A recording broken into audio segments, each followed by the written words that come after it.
at you with another math problem. So the units in this problem is children.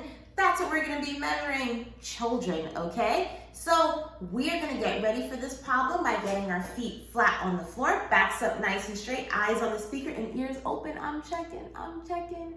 Good job, guys. Okay, now let's get into it. I'm gonna read it 3 times, okay? So be paying attention.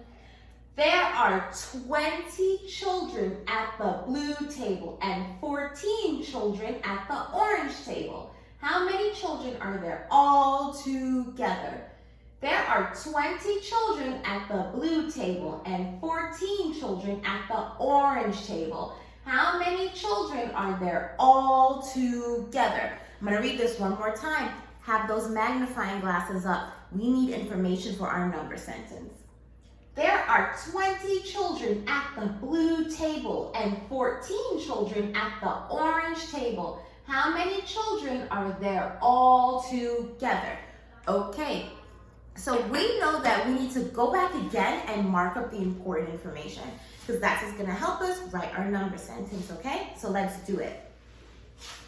There are 20 children at the blue table. So what's important there? What do we need to mark up or underline?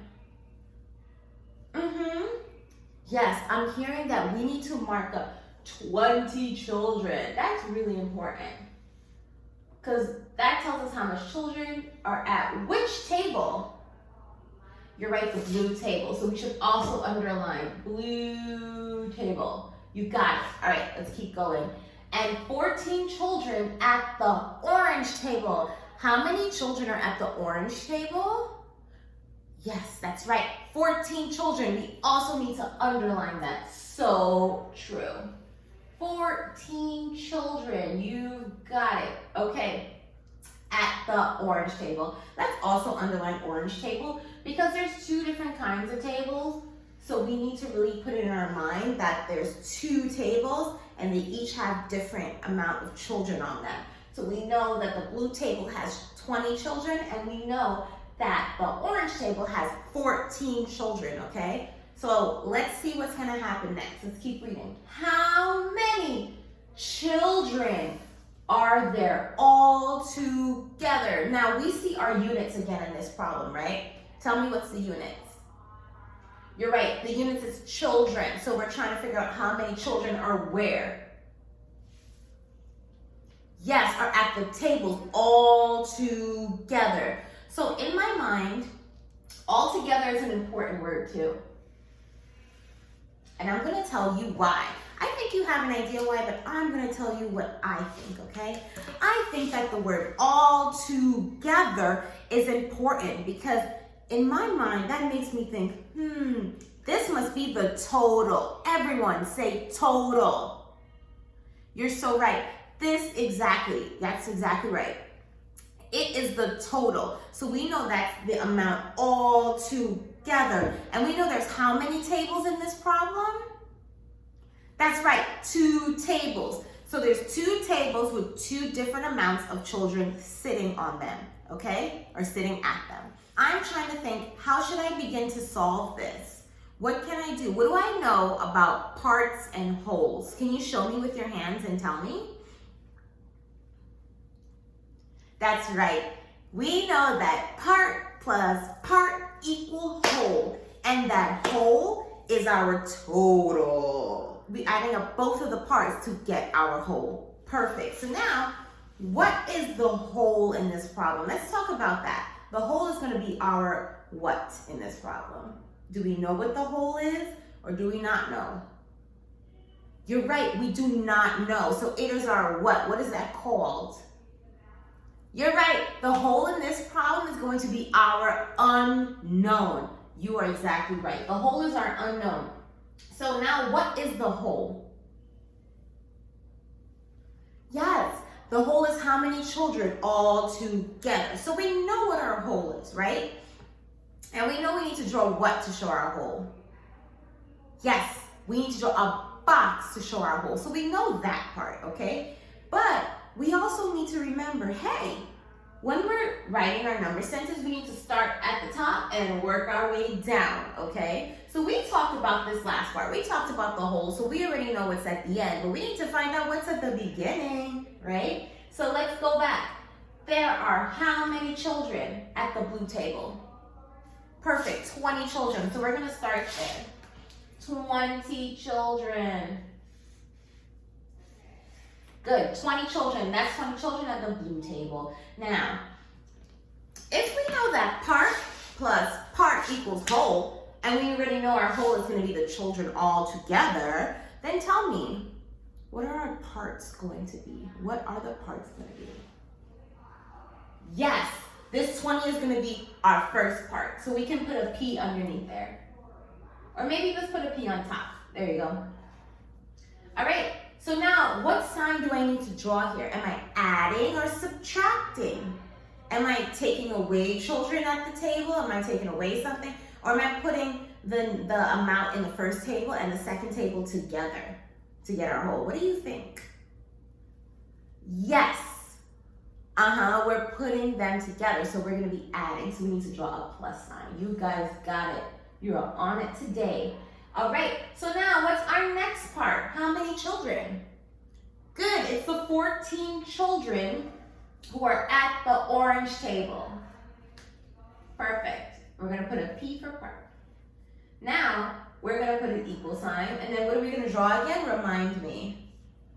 Yes, we're gonna draw our box. Perfect. And we're gonna put a what on top of the box? A W, which means whole.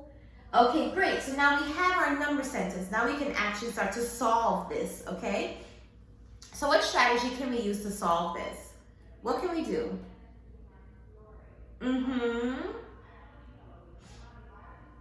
You're so right. We're going to use the counting on strategy. We love the counting on strategy over here. We do it so well, okay? So when we're doing the counting on strategy here, do you think it would be quicker to draw 20 circles or 14 circles?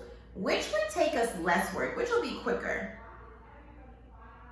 You're right. So you want to start with the bigger number. Because if you start with the bigger number, you have to draw less circles. And we want to save some time, right? I agree. We definitely want to save some time. So now we're going to start with the 20. So what we're going to do is we're going to put our 20 here. 20. And then we're gonna put our 20 in a box. We're gonna give that 20 some shine, because that's an important number here. That's where we're starting from when we count on. So next, we are gonna put a plus sign because we are adding or subtracting. You got it, because we are adding. Nice. So we have our 20 and we have our plus.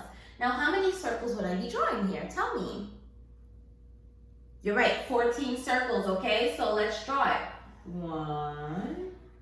And we're going to put the numbers inside the circle so we can keep track, okay? So let's do it. 1, 2, 3, 4, 5, 6, 7, 8, 9. Keep going. 10. Good. We have one row of 10 here. Great. Because we want to really start learning how to make groups of 10, okay? So what comes after 10?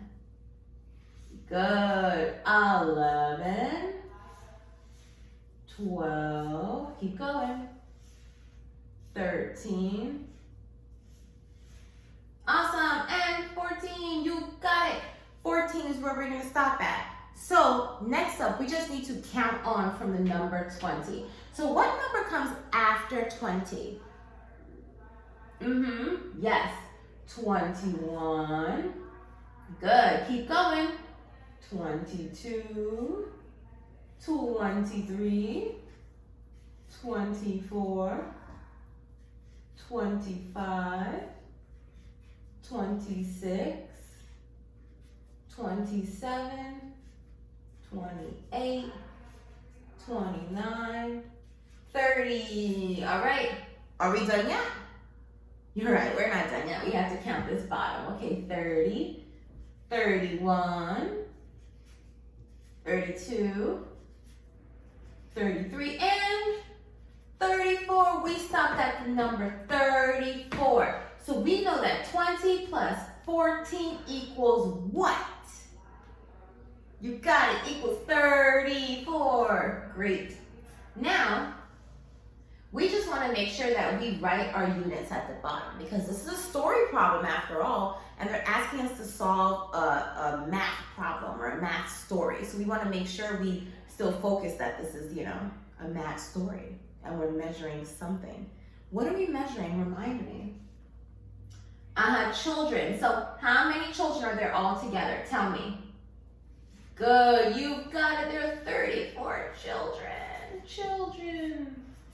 Great. So we want to write that down here and we want to put it in a circle. Perfect. That was amazing work, guys. Okay. We are all set there. Now, you know what time it is. Of course, you know what time it is. It is time for your story problem, your homework problem. Okay? Get ready. Ta-da! Here is your story problem. Okay, I'm going to read it 2 times for you, okay? There are 22 boys in line for the bathroom and 13 girls in another line for the bathroom.